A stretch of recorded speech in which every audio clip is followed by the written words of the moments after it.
Hey guys, this is Doc RBT here. I am flying solo. I don't have my speakers on the other end, so I am relying on Chad on the other end to kind of help us out tonight. And actually flying solo tonight. Todd is off doing some important investigative work, potentially looking for Bigfoot or looking for other UFOs. I'm sure it's something really important, but at the end of the day, it's a one-man show tonight, and thanks for sticking with us. So one of the things that I actually wanted to bring up is the real challenge that we have with prostate cancer, which is really how deadly is this disease. And I'm going to come up with a list of names, and I want you to think about this list because I think that a lot of times these names will ring a bell. Okay, so I want you to listen closely. Here is list number 1. All right, Dennis Hopper, Charlton Heston, Frank Zappa, Merv Griffin, Telly Savalas. Now, that's probably an easy list for you, but I want to repeat that again. Dennis Hopper, Charlton Heston, Frank Zappa, Merv Griffin, and Telly Savalas. Okay, that's list 1. List 2, again, famous people here. List 2, Robert De Niro, Arnold Palmer, Joe Torre, Colin Powell, and Rudy Giuliani. That's list 2. We got 2 lists here. Okay, why am I telling you that we got 2 lists? Because in list 1, with Dennis Hopper, again, Charlton Heston, Frank Zappa, Merv Griffin, and Telly Savalas, all those men and all those celebrities unfortunately succumb to prostate cancer. It is a legitimate disease that unfortunately kills a number of men. And routinely, on average, we're looking at roughly about 30,000 men that die every year of prostate cancer. All right, but I don't want this to be all doom and gloom because we've got a lot of men who actually get cured from prostate cancer. And again, that's list 2, which is guys that we know, some of our favorite actors, Robert De Niro, great golfers, Arnold Palmer, Joe Torre, obviously in the baseball world, Colin Powell, and again, Rudy Giuliani, very famous politician here. So, at the end of the day, we have to look at a couple of different things. And, one of the challenges that we have, and certainly that I have, in the field of prostate cancer, is letting people know that prostate cancer is not all in one basket, right? So, okay, here's what we got. So, I have this quite often. When I tell somebody that they're diagnosed with prostate cancer, it tends to be, sort of more doom and gloom, which is the fact of, my God, am I really looking at my demise? But, when I go out to, dinner parties, which is probably maybe twice a year or something, and people talk about prostate cancer, it's not uncommon where people will say to me, prostate cancer, nobody dies of that disease anymore. I thought that was just a relatively benign disease. And I think we know these statistics, but I want to just kind of just hit these things home to us so everybody understands these things pretty closely. All right, so people roughly know these stats, but I'm going to kind of hit them home again. All right, so there's roughly, estimation-wise, there's about 233, we'll call it 230,000 men that are diagnosed with prostate cancer every year. And in 2014, again, it's estimated about 230,000 men, right? Okay, of those 230,000 men, those are newly diagnosed prostate cancer. There are 30,000 men that are going to die directly of prostate cancer. They're not going to get hit by a bus. They're not going to get shot, in some sort of freak accident. Lots of other things, but they die directly of prostate cancer. And I think that what I want to hit home to people is the fact that prostate cancer is it's a spectrum of disease is what it is. And we've talked about this on Prostate Cancer Live on numerous occasions, which we've talked about active surveillance. We've talked a little bit about, some of the options for men. And we're going to start going more into the next couple of months in terms of, the actual treatment protocols. But I want people to realize that, again, that prostate cancer is not just one disease process. And again, why is that important? Well, because we can diagnose men with low-grade, and we've talked about this before, you did Gleason 6, low-grade, low-volume disease, and those men actually have a fantastic prognosis. The chance that we can cure those guys is actually excellent. And a matter of fact, we may be over-treating those men, and again, we've talked about that, in several other sessions before, okay? But I want people to understand that there is the other end of the spectrum here. So let's talk about, kind of the pros and cons, and sort of the, the not so great side of prostate cancer is the fact that of the men that diagnosed with prostate cancer, you have roughly about a 1 in 6 or 1 in 7 chance a man in his lifetime to be diagnosed with prostate cancer. The chance that a man may be harboring it is going to be actually higher than that. But for some reason or another, whether it's an abnormal rectal exam or whether we see the PSA is elevated, we decide that, as a urologist, we decide, what, we should probably do a biopsy, and we diagnose them with prostate cancer. That's 1 in 6 and 1 out of 7, right? And so if you put this into minutes, which is sometimes an easier thing to put on there, a man is diagnosed with prostate cancer roughly every 2 to 2.5 minutes, right? Okay, so we get that. There's a lot of men that actually get diagnosed with prostate cancer. It's probably about, somewhere in the estimation, we think roughly about 2 million men in the entire United States right now that are actually living with prostate cancer. That's great news, okay? But let's look on the flip side. On the flip side of things, of those 2.5 minutes where we're diagnosing a prostate cancer, a man is dying of prostate cancer every 18 minutes. Okay, so again, 2.5 minutes, new man's diagnosed. Every 18 minutes, a man is dying of this disease. And actually, another statistic that I think is very important is that, men are actually 35% more likely to actually get diagnosed with prostate cancer than women are with breast cancer. Now, that by no stretch of the imagination actually, we're trying to demean breast cancer, but it's very, very important. And it's understandable that it still is remaining, one of the most common. Secondary to lung cancer, prostate cancer is the #2 killer in men.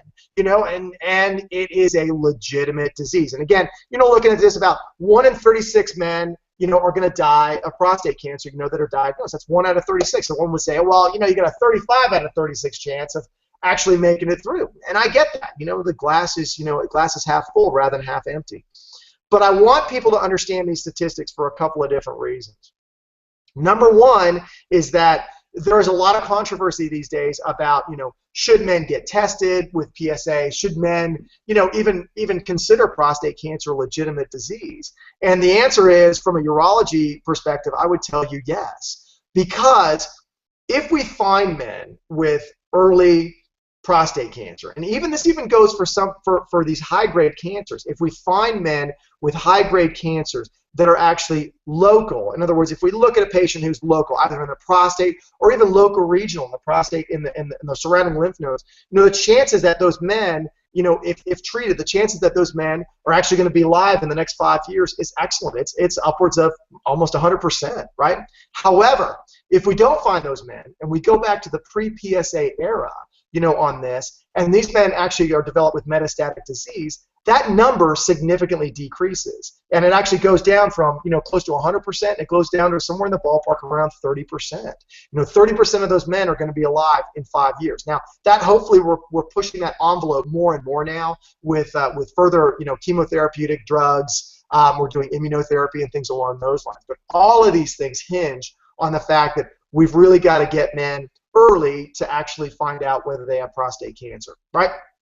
So the take-home message on this is a couple of things. Number one is that prostate cancer is a spectrum of diseases. A spectrum, which means that, we've got low grade, intermediate grade, and high grade. And what I would tell you is that as a reference point on this, is Todd Hartley and I actually went over the NCCN guidelines to really look and classify men, in terms of, are they very low, intermediate, or high risk? And that's their risk of that cancer progressing over the next 10 years. And that really helps us out, because when we look at men on those very low and low risk, and again, oftentimes we'll actually try to get even a genetic evaluation of those patients. When we look at those men, those are the men that actually have a fantastic prognosis. It can be debated whether we are going to treat them early, whether we're going to follow them, and again, that continues to be explored in terms of, looking from either a genetic perspective and the volume of cancer that they have. Okay. However, you cannot lump in those patients with high, intermediate, or even higher grade disease, because if we don't treat those men early enough, we are going to start losing more and more men. And what we've seen over the last 25 years is that we've actually decreased the death rate, in other words, the mortality of prostate cancer, by finding men and treating them early enough. So, prostate cancer, not all one disease, right? If we find men early enough and we can actually pinpoint which men need treatment and which men we can actually potentially follow, we can actually continue to just chip away, at the mortality rate and the death rate, obviously, of men with prostate cancer. What I don't want to see is that list that I came up with, the list with Telly Savalas, the list with what do we have here? So we had Charlton Heston, Dennis Hopper, Blue Velvet, just classic movie, great actors. But again, these are just celebrities that we know because we've seen movies, right? Or we've seen them, on television, or we've maybe seen these men, in political circles, etc. But these men could be you. They could be your dad. They could be your grandfather, your uncle. They could potentially be your son. And at the end of the day, we've got to make sure that we are taking a proactive stance, really, on trying to find, men with prostate cancer. It continues to be at a risk of being a deadly disease. And again, it is a deadly disease, but we can chip away at that death rate and the mortality by getting men, early along this pathway. So, as opposed to me ranting on this for longer, I think I've been chatting for, I don't know, give or take about 12 minutes here. So I want you to go away with that take-home message, which is that if you're at a dinner party and you've watched this and we've armed you with a little bit of information so you can educate people, I think that you will know now that prostate cancer, again, has at least the potential of being a deadly disease. The earlier we find prostate cancer, the better chances that we have of curing those patients. And again, it may not be Telly Savalas, it may not be Merv Griffin, it may not be Frank Zappa, it may be your uncle, your dad, whoever that's going to be. It could be your husband, somebody in your family who is famous to you, and that's the most important person, right? So let's make sure that we continue to take an active role to make sure that men, whether it's you or, again, a loved one, goes out there and continues to let people know about prostate cancer, a curable disease, and much more likely to be curable if we get those cancers at those early stages. All right, guys, so I appreciate you listening to me tonight.